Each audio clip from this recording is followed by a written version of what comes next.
मैं प्रधानमंत्री श्रीमान नरेंद्र मोदी जी को हृदय से धन्यवाद देता हूं। देश के किसानों की तरफ से उन्होंने बड़े किसान हितैषी फैसले किए हैं। सोयाबीन और तिलहन के दाम पिछले दिनों बाजार में कम हो रहे थे, उसके कारण किसान चिंतित थे। यद्यपि सरकार ने सोयाबीन को भी समर्थन मूल्य पर खरीदने का फैसला किया, लेकिन किसान हितैषी प्रधानमंत्री नरेंद्र मोदी जी ने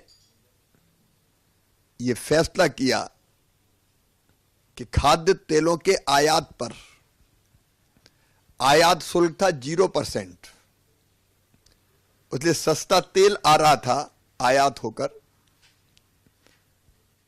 फैसला किया गया कि आयात शुल्क बढ़ा के 20% कर दिया जाएगा और अन्य आयात पर जो शुल्क लगते हैं वो मिला के अब 27.5% आयात शुल्क लगेगा खाद्य तेलों के आयात पर। और इसका परिणाम ये होगा कि हमारे किसानों को, क्योंकि आयातित तेल पर जब आयात शुल्क लगेगा 27.5%,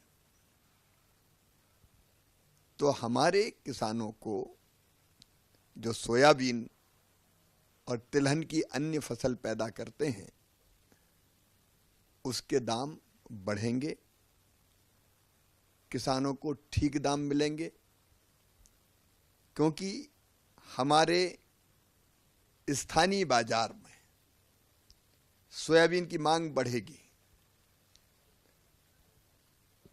और बाजार में जब मांग बढ़ेगी तो स्वाभाविक रूप से दाम बढ़ते हैं। इसलिए सोयाबीन उत्पादक किसान चाहे वो किसी भी राज्य के हों, उनको ठीक दाम मिलेंगे। और सोयाबीन से जब तेल देश में ही बनेगा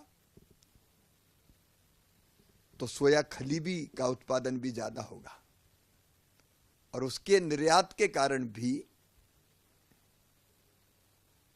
जो इंडस्ट्री है उसको लाभ होगा, तो सोयाबीन की डिमांड और बढ़ेगी।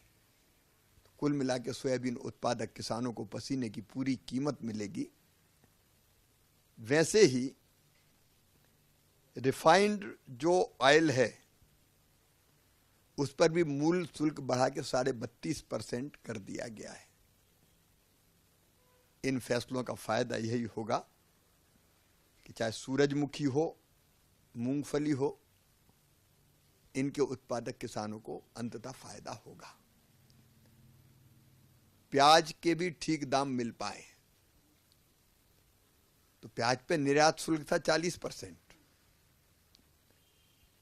इसलिए प्याज के निर्यात में कमी हो रही थी, अब वो घटा के कर दिया है 20%, जिससे प्याज का निर्यात होगा तो प्याज उत्पादक किसानों को ठीक दाम मिलेंगे। और प्याज के साथ साथ एक और बड़ा फैसला किया है, बासमती चावल का हमारे देश से निर्यात होता आया है। पिछले साल भी 48,000 करोड़ रुपए का बासमती राइस हमने निर्यात किया था। मिनिमम एक्सपोर्ट प्राइस जो प्याज पर लगती थी एक्सपोर्ट के लिए, वह पूरी तरह से समाप्त कर दी गई है। 9.5% थी, उसके कारण अब बासमती का निर्यात भी ज्यादा होगा और बासमती धान उत्पादन करने वाले किसानों को बेहतर दाम मिलेंगे, अच्छे दाम मिलेंगे।